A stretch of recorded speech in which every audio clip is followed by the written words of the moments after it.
எண்ட Guruvayurappa Raat Akeli and the Bansal murder case பாத்தீங்கன்னா சொசைட்டில biggest rich மேனோடைய டெத் கேஸ கண்டுபிடிக்கிற விதமா தான் இந்த பிலிம் வந்து கொஞ்சம் கொஞ்சமா போய்கிட்டு இருக்குது.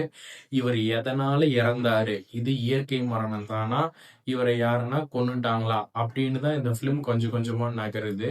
ஃபர்ஸ்ட் ஹாப்ல பாத்தீங்கன்னா முழுக்க முழுக்க இவர் யார் வந்து கூட இருக்கிறவங்க தான் இதை பண்ணாங்களா, இவருக்கு யாரு வந்து எனிமீஸ் அப்படின்னு வந்து தேடுறது ஒரு ஃபர்ஸ்ட் ஹாஃப் போகுது. செகண்ட் ஹாஃப்ல கூட இருக்கிறவங்க தான் பண்ணாங்களான்னு சொல்லிட்டு அந்த போலீஸ வந்து எல்லாருமே வந்து ப்ரெஷர் கொடுக்குறாங்க. அவரை சுத்தி இருக்கிறவங்களா இருக்கட்டும், அவருடைய ஹையர் அபிஷியலா இருக்கட்டும், ரொம்ப ப்ரெஷர் கொடுக்கறதுனால அவங்க வீட்டுல வேலை செஞ்சவங்க தான் இதை பண்ணாங்களான்னு சொல்லிட்டு இதை க்ளோஸ் பண்ணலான்னு சொல்லி ட்ரை பண்றாரு.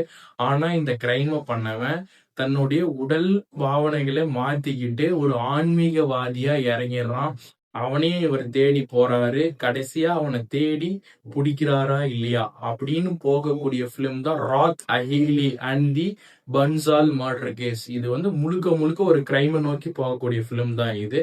இந்த பிலிம் பாத்தீங்கன்னா நெட்ஃபிளிக்ஸ்ல அவைலபிளா இருக்குது. 2 மணி நேரம் 16 நிமிஷம் இந்த பிலிம்.